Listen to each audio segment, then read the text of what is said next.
워낙 유명한 분이기도 하고요. 사실 사도행전 말씀에서 또 중요한 또 부분이기도 합니다.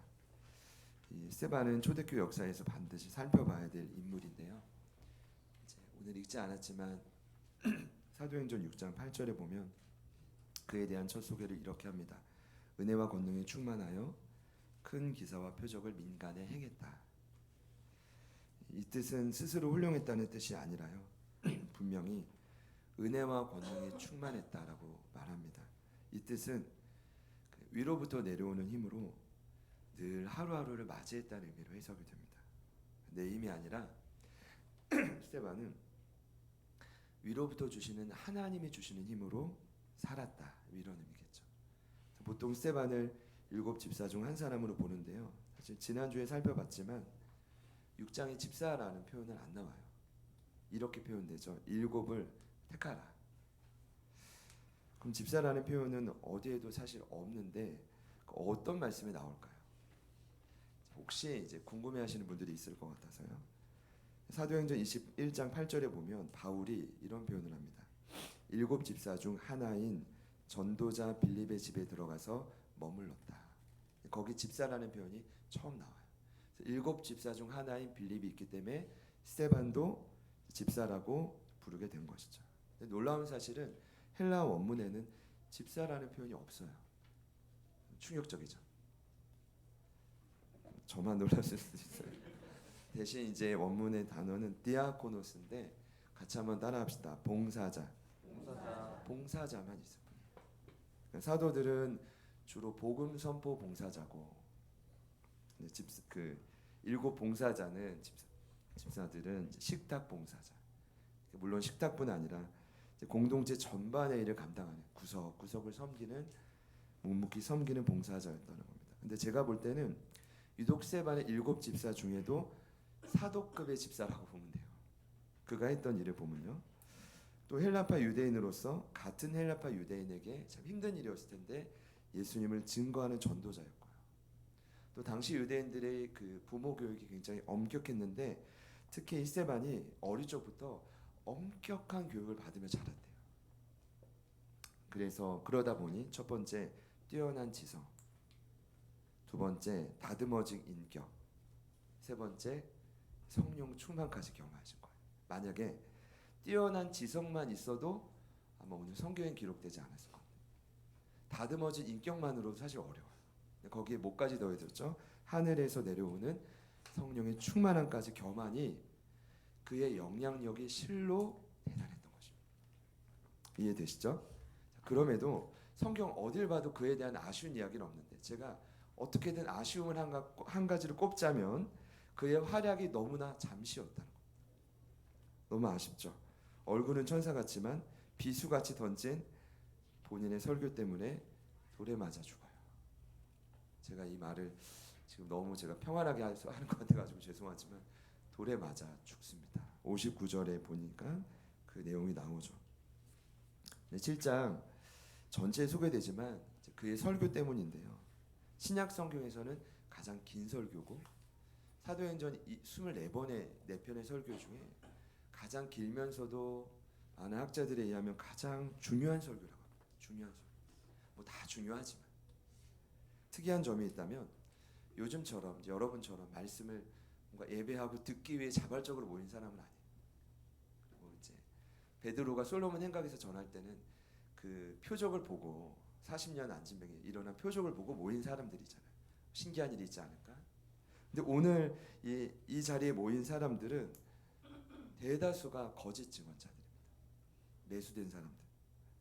성전 모독죄로, 율법 모독죄로 스데반을 고발한 사람들이 그 자리에 있고 한번 상상해 보세요.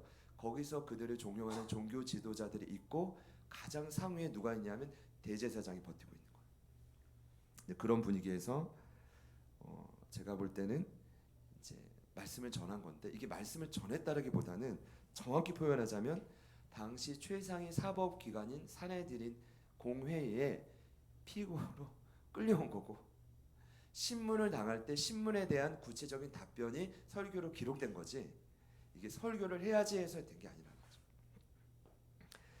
여러분 이게 어떤 분위기인지 이해되시죠? 자, 그렇다면 왜 돌에 맞아 죽었을까요? 그의 설교가 도대체 어땠길래 굳이 돌을 들어서 맞아야만 됐을까라고 고민하시는 분들도 있을 겁니다. 제가 이번에 이런 마음으로 이 말씀을 좀 묵상을 하는데, 안타깝게도 돌에 맞을 말씀입니다. 죄송하지만 이 정도로 이런 메시지를 전하면 그 듣고 있는 사람들이 뭐 좋은 마음이 아니고, 같이 한번 따라할까요? 못된 사람들, 못된 사람들이거든요. 그러니까 저희 교회는 그렇지 않지만 간혹 어떤 교회는 뭐 신천지가 잔입해가지고 목사님이 설교할 때 계속 딸그락딸그락거리고 반지를 뺐다 꼈다 한다면서요. 집중 못 시키려고. 근데 그게 아니라 할지라도 목사님 어떤 말 한번 해봐라, 이런 분이 간혹 만에 하나 있을 수 있죠. 그렇죠? 근데 지금 스테반 앞에는 전체가 다 그런 거예요. 근데 그 대상을 향해 어떤 메시지를 전하냐면 이런 거예요. 당신들이 아브라함 사랑한다 하지만 그를 통해 주신 언약 지키지 않고 있다. 지금 당신들이 모세를 존경한다 하지만 그를 통해 주신 율법 안 지키고 있다. 당신들이 다윗을 통해 주신 은혜를 사모한다고 하지만 삶은 딴판이다. 지금 그 말을 한 거예요. 요약하자면. 심지어 뭐라고 말하냐면, 오늘 읽지 않았지만 바로 직전에 당신들은 목이 곱고 마음과 귀에 할례를 받지 못한 사람들, 너희는 너희 조상과 같이 항상 성령을 거스르고 있다. 여러분, 유대인들이 목숨처럼 여기는 게 할례입니다. 다 지금 할례 받았어요. 근데 육체 할례 말고 무슨 할례래요? 귀와 마음의 할례를 받아요. 심지어 그들이 너무나 존경하고 목숨처럼 여기는 조상들의 이름까지 걸먹여서 뭐라고 하냐면, 너희는 항상 성령을 거스른다. 아마 이 말을 지금 저희가 옆에 있는 분들 세 개 중에 하나만 해도 그 사람 안 볼걸요. 최소한 오늘은 얼굴 못 볼걸요. 그러니까 얼마나 이 말씀을 들으면서 그 대중들이 화가 나고 모욕감을 느꼈을까요? 제가 너무 대중 입장에 생각하는 건지 모르겠지만, 심지어 오늘 스테반이 전한 메시지의 핵심은 이런 내용입니다. 성전이에요. 성전. 한 문장으로 요약하자면 이런 겁니다. 하나님은 너희들이 그렇도록 소중하게 여기는 이 성전에도 거하지만, 그러나 하나님은 성전에만 거하는 건 아니다. 돌에 맞은 짓이. 왠지 아십니까? 수많은 종교 지도자들이 이 성전 때문에 먹고 살아요. 부정적으로 착취하고 폭리하고. 그런데 그들의 목숨줄을 끊는 이야기예요. 그러니까 예수님 왜 죽었겠어요? 내가 이 성전을 헐고 그때부터 막 일어나는 거죠. 사흘 만에 짓는다고 했더니 그 사람들이 죽일 수밖에 없던 거죠. 결론은 오늘 그의 설교는 종교 지도자들에게 굉장히 치명적이었습니다. 결국 그의 폭탄 선언이 비장한 죽음으로 이어진 것인데, 자, 놀라운 사실은 그의 죽음이 끝이 아니었다는 겁니다. 할렐루야. 네, 제가 이제부터 나누고 싶은 이야기. 도리어 죽음 후의 파장이 강력했는데, 오늘 말씀의 제목을 스테반의 죽음을 통한 파장이라고 정했습니다. 예수님 말씀 그대로입니다. 한 알의 밀이 땅에 떨어져 죽지 아니하면 한 알 그대로 있고 죽으면 많은 열매를 맺습니다. 믿으십니까? 자기의 생명을 사랑하는 자는 잃어버리지만 미워하는 자는 도리어 영생하도록 보존됩니다. 이 말이 무슨 뜻입니까?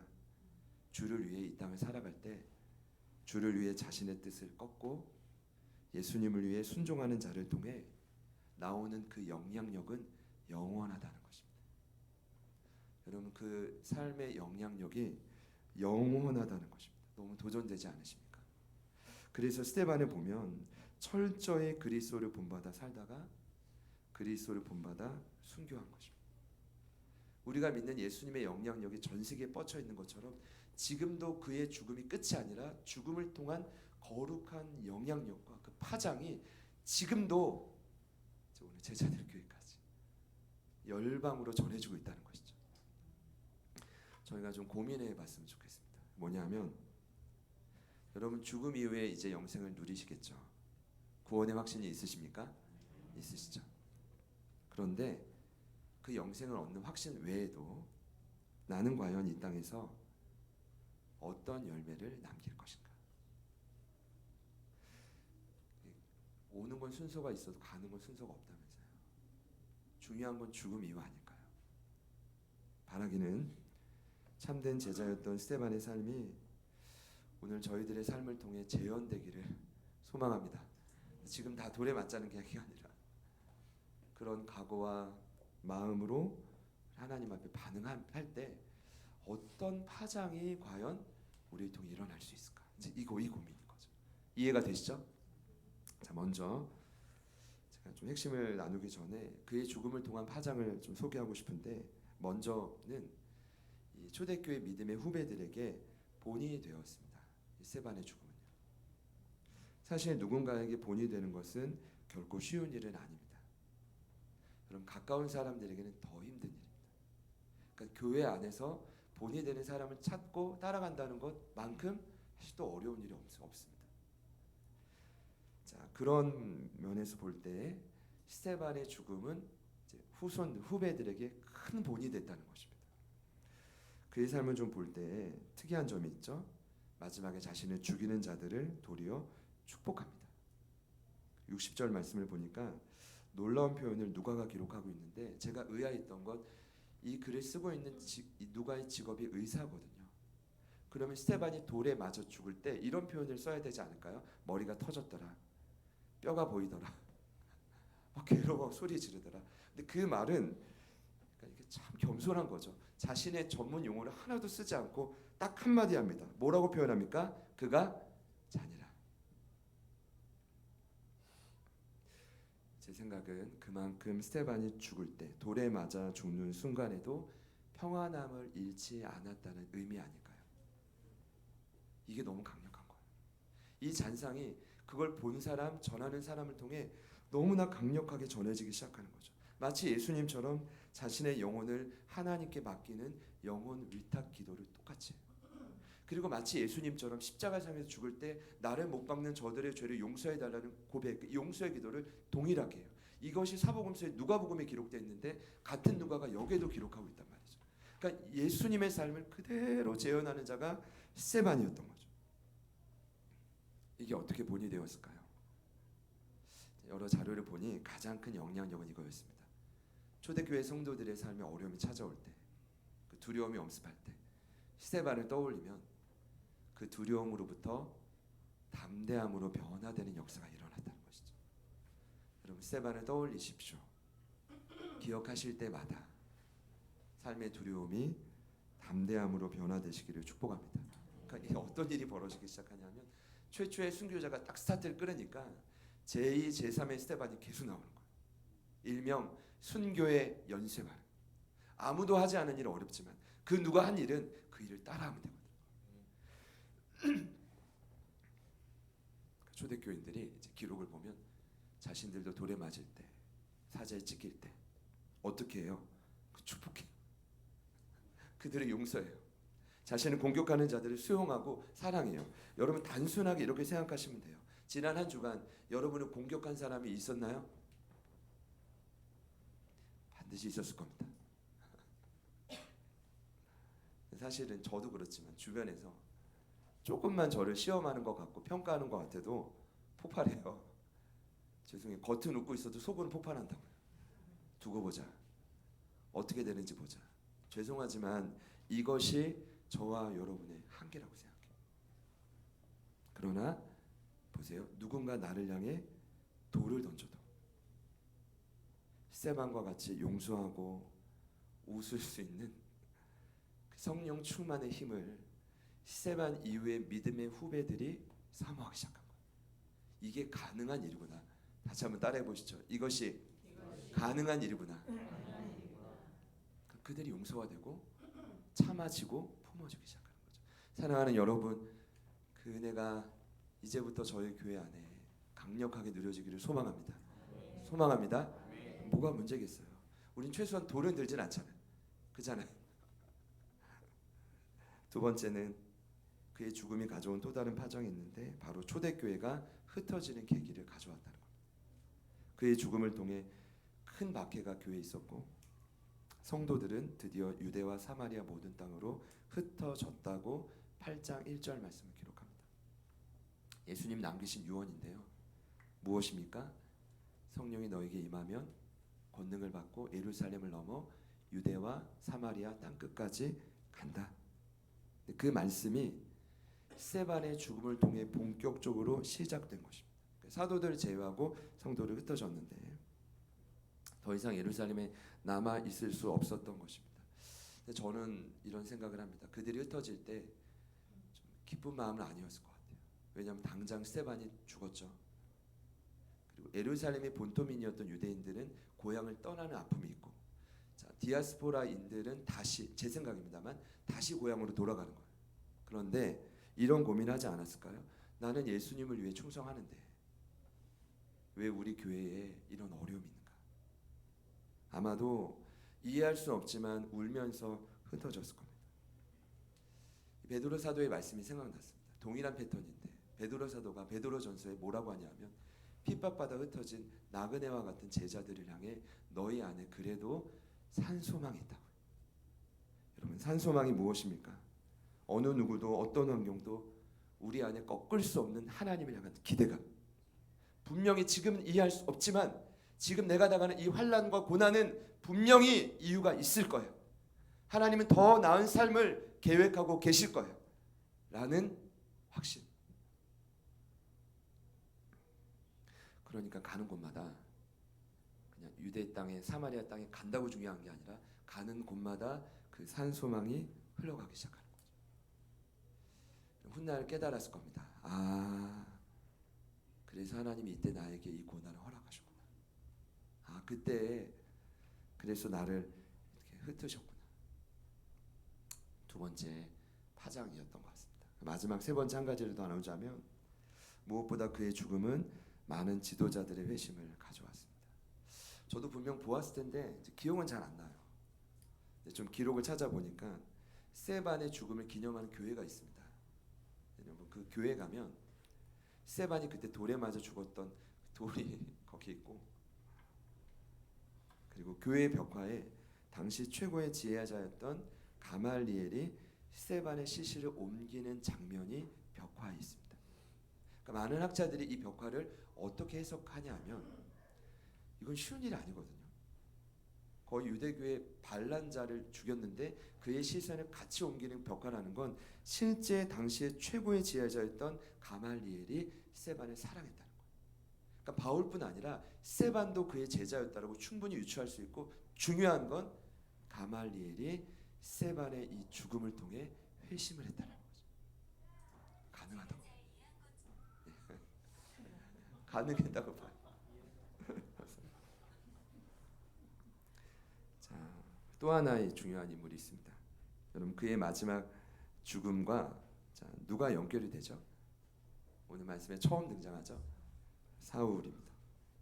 58절을 보니까 성 밖으로 그가 내치고 돌로 칠세 증인들이 옷을 벗어 사울이라는 청년의 발 앞에 둡니다. 많은 분들이 생각할 겁니다. 아, 스데반의 죽음은 이제 사울을 바울로 만드는 역사를 가져왔을 것이다. 그런데 여러분, 제가 이번에 처음 고민한 게 참 부끄럽지만 성경 어디를 봐도 바울이 스데반과의 이야기를 나누는 장면이 안 나와요. 언급이 거의 없어요. 그러니까 거의 이건 추론이거든요.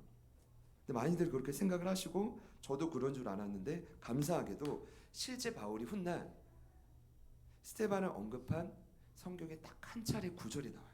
그 구절이 어디냐 하면 사도행전 22장 20절인데 이렇게 말합니다. 또 주의 증인 스데반이 피를 흘릴 때에 내가 곁에 서서 찬송이 아니라 찬성하고 그 죽이는 사람들의 옷을 지킨 줄 그들도 아나이다. 그러니까 다른 어떤 관계 맺는 이야기가 아니라 아주 객관적으로 본인이 경험한 것만 딱 기록해요. 관계가 없나? 그게 아니에요. 바울의 일정을 쭉 살펴보면 여러분, 결국 스데반의 삶과 죽음이 그에게 결정적인 역할을 했다라고 볼 수가 있어요. 이제 박해자 사울을 예수의 증인 바울로 바꾸는 계기를 가져왔다는 것인데 이런 애가 있습니다. 그럼 바울은 훗날 스데반과 같이 환상 가운데 예수님을 만나요. 오늘 스데반이 예수님 보거든요. 그리고 바울은 스데반과 같이 헬라파 유대인들과 논쟁을 해요. 원래 스데반이 하던 일인데. 그리고 헬라파 유대인들을 설득시키는 바통을 이어서 하다가 스데반과 같이 헬라파 유대인들에게 체포를 당해요. 또 똑같이 산헤드린 법정에서 신문을 당하고 피고로서 신문을 당하다가 스데반처럼 어떤 이야기를 하냐면 성전과 모세를 거스르는 말을 해서 또 고소를 당해요. 그러니까 그의 일생을 쭉 보면 본인이 직접 연관됐다는 말은 없지만 바울의 삶은 곧 스데반의 삶을 재현하는 거예요. 저는 확신합니다. 스데반의 죽음은 훌륭한 많은 지도자들을 회심시켰는데 그 중에 한 사람이 바로 바울이었어요. 결국 스데반은 죽었지만 그의 순교는 자신을 능가하는 새로운 스데반을 받는 것이죠. 제가 그의 죽음을 통한 파장을 좀 정리하면서 내린 결론은 이거예요. 가장 중요한 원칙이 있다. 그것은 나의 생명을 전심으로 드릴 때 생명은 반드시 살아나기 시작한다는 것입니다. 지금 여러분들이 마주한 자리와 삶의 여건도 전 동일하다고 믿습니다. 여러분이 전심으로 생명을 다해 그 일에 임할 때 반드시 놀라운 열매가 맺혀질 것이라 믿습니다. 놀라운 변화가 일어날 줄 믿습니다. 믿으시죠?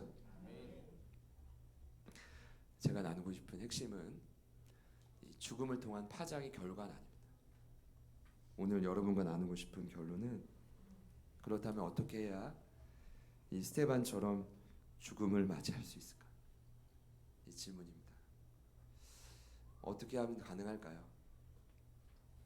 우리 앞뒤 옆에 있는 분들께 질문해 볼까요? 어떻게 해야 될까요? 이 말이 곧 뭡니까? 날 좀 어떻게든 죽여주십시오. 어떻게 하면 죽을 수 있습니까? 답은 뭐 성경에 이미 나와 있는데 많은 분들이 답을 줄 수 있겠지만 저는 오늘 스데반이 보여주고 있다고 생각합니다.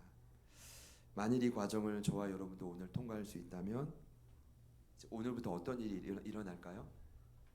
거룩한 파장이 일어나겠죠. 내 힘으로 애쓰는 그 힘이 아니라 거룩한 영향력이 스데반처럼 그 파장이 일어나게 될 거예요. 스데반의 삶을 보니 그가 결정적인 순간 보여준 일은 딱 한 가지입니다. 바로 하늘을 주목하여 하나님 우편에 서 계신 예수님을 보는 것입니다. 55절 말씀을 우리 마지막으로 다 같이 한번 읽겠습니다. 시작. 스데반이 성령 충만 하늘을 우러러 주목하여 하나님의 영광과 및 예수께서 하나님 우편에 서신 것을 보고 아멘. 자, 예수님이 하나님 보좌 우편에 어떻게 계시죠? 서 계십니다. 주목해 봐야 되는데 앉아 계시지 않고 어떻게 해요? 서 계셨다. 이런 의미라고 생각합니다. 최초의 순교자가 곧 오니 내가 앉아서 맞이할 수 없다. 내가 이 스데반을 사랑하는 스데반을 서서 맞이하자. 아마도 이제 태양처럼 빛나시는 그분이 직접 딱 서 계신 장면일 거라고 생각하는데 제가 좀 고민을 해봤거든요. 어떤 모습일까? 그냥 꼿꼿이 서만 계셨을까? 아니라고 생각합니다. 제게 주시는 마음은 이건 깨달음이 이런 거예요. 아마 예수님은 꼿꼿이 서 계신 게 아니라 돌에 맞아 아파하는 자녀를 막 안아주고 싶은 두 팔을 벌려 기다리는 아버지의 모습이 아닐까. 근데 그 모습만 하고 있는 게 아니라 왜 아이들이 그렇잖아요. 아프면 무조건 뭐 엄마 아빠 부르는 것처럼요. 저희 아이도 뭐 둘째도 엄살이 심해가지고 조금만 해도 막 어제도 모기약을 바르는데 상처난 곳에는 바르지 말래요. 그거 잘 알잖아요. 따가우니까. 막 그런 것처럼 아버지를 바라보는 그 모습이 아닐까. 근데 그 모습 외에도 아마 예수님의 온 몸에서는 지금 이 곧 있으면 죽을 스데반을 향한 그 따뜻한 사랑이, 성령의 말할 수 없는 깊은 위로가, 그 이루 말할 수 없는 모든 온갖 종류의 에너지가 스데반에게 흘러가지 않았을까요? 그걸 스데반이 본 거죠. 제가 볼 땐 거기에 스데반이 이 땅의 모든 환난을 이길 힘이 축적돼 있었던 거예요. 서 계신 예수님을 볼 때. 그런 예수님을 보았을 때 그는 세상에 줄 수 없는 힘을 얻었을 것입니다. 여러분 요한계시록 4장 말씀이 생각났는데요. 그 말씀을 보면 예수님이 너무나 고생스러워하는 요한을 만나 주시는 장면이 있어요. 왜냐하면 사명이 있거든요. 마지막 사명. 그래서 어떤 말씀이 있죠? 그에게 갑자기 어느 날 하늘의 열린 문을 보게 하십니다. 여러분 하늘 자주 보시죠? 어느 날 그 문이 활짝 열려 보이시기를 축복합니다. 근데 그 열린 문만 있었던 게 아니라 요한에게 어떤 소리가 들리냐면 나팔 소리 같은 음성이 들립니다.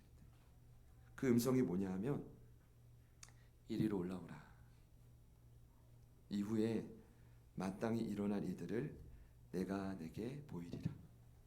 여러분 이거 적용 잘 하셔야 됩니다. 그래서 내가 막 나중 일을 예언한다 이런 의미가 아니라 이건 성경이니까요. 그렇죠?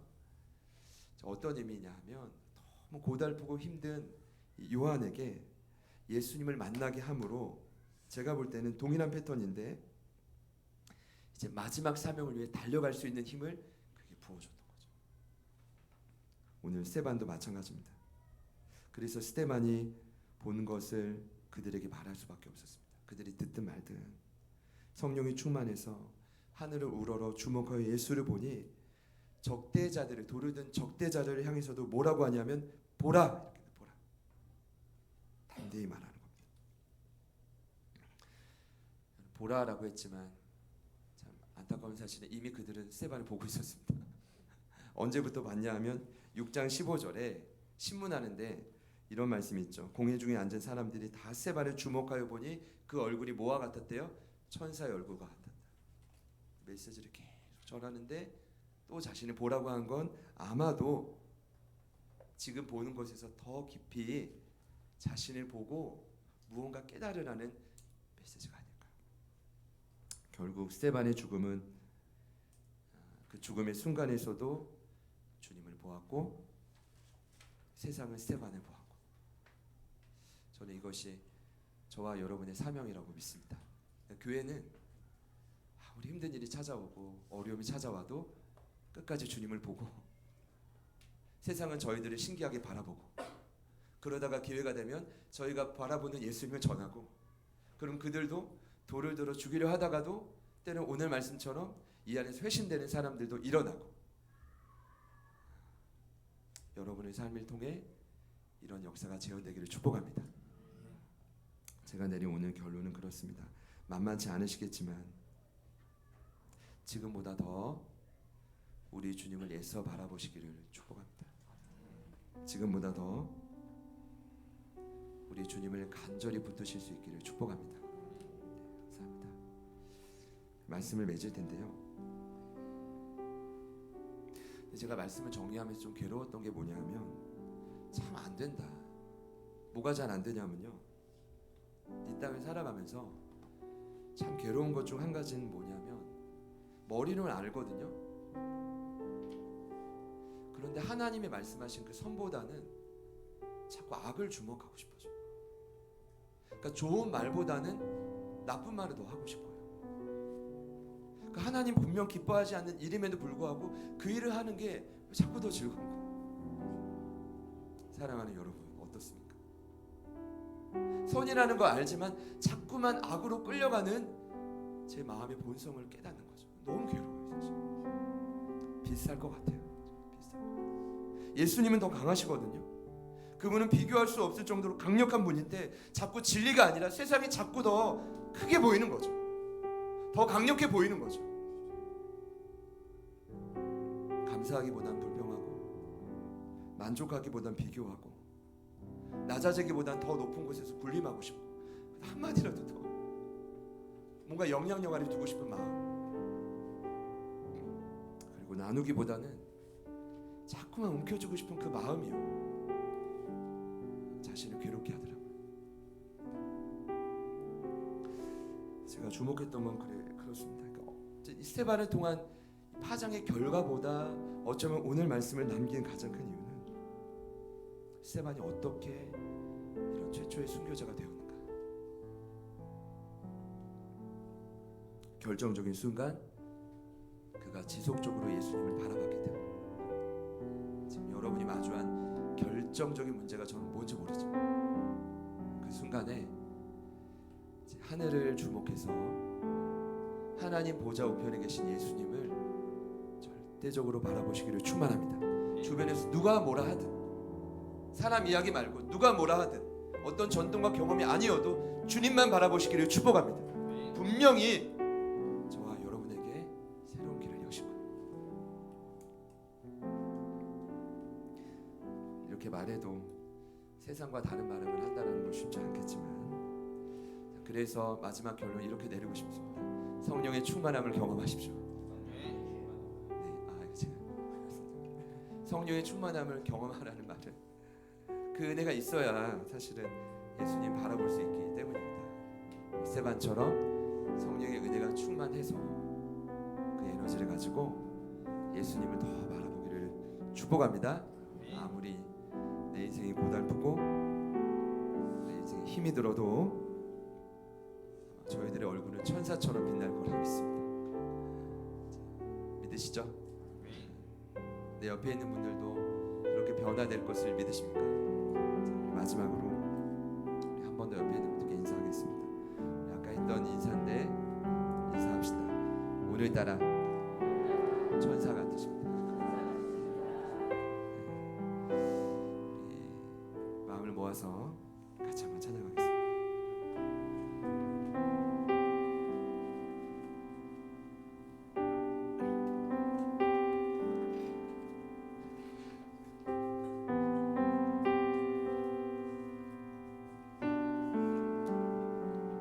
찬양하실 때 미리 이런 일이 일어날 걸 믿고요, 삶을 향해 좀 선포했으면 좋겠습니다.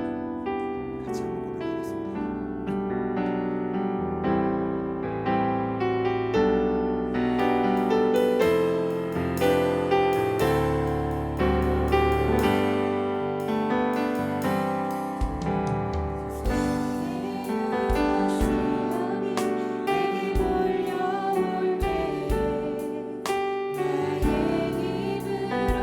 힘으로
주를 찬양.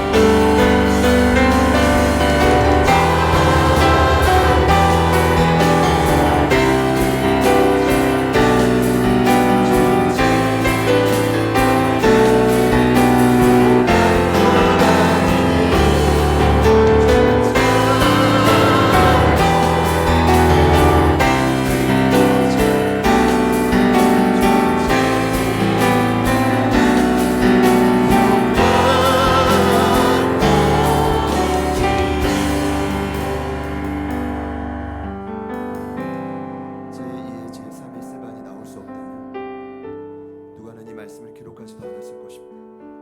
초대교회 수많은 사람들이 스테반을 능가하는 새로운 스테반이 되었다면 부디 소망하기를 하나님이 곧 제자들의 교회 안에도 저희들의 삶의 자리에 진정한 죽음을 통해 엄청난 파장을 일으키는 스테반의 삶이 재현될 줄 믿습니다.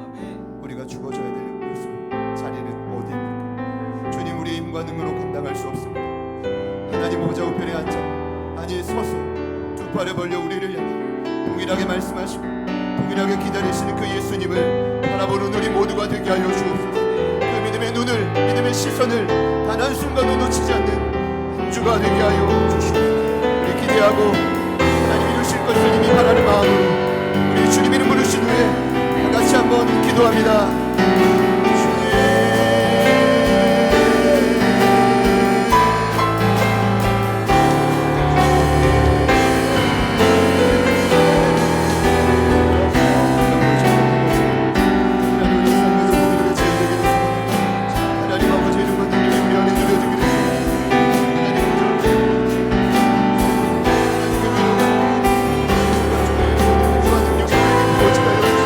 주님께로부터 모든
여전히 보좌 우편에 서서 우리를 맞이하기 위해 준비하고 계신 예수님, 날마다 그 예수님을 바라보고 또 붙들고 마음의 자유함을 얻어 담대히 나아가는 사랑하는 제자들 교회 온 가족들이 되게 하여 주시옵소서. 또 예배하는 모든 예배자들이 되게 하여 주시옵소서. 하나님, 우리가 본 것을 우리도 담대히 보라. 우리의 삶을 통해 외칠 수 있는 놀라운 하나님의 영광을 경험시켜 주시옵소서. 반드시 이 자리에 주님 그토록 소망하시는 제2, 제3의 스테반이 일어나게 될 줄 믿습니다. 모든 환난을 돌파하는 힘과 능력을 위로부터 부으사 반드시 이 한 주간 위대한 응답을 얻게 하실 주님을 미리 찬양했습니다. 미리 기대하며 찬양했습니다. 하나님, 그 역사를 보게 하여 주옵소서. 보게 하여 주옵소서. 보게 하여 주시옵소서.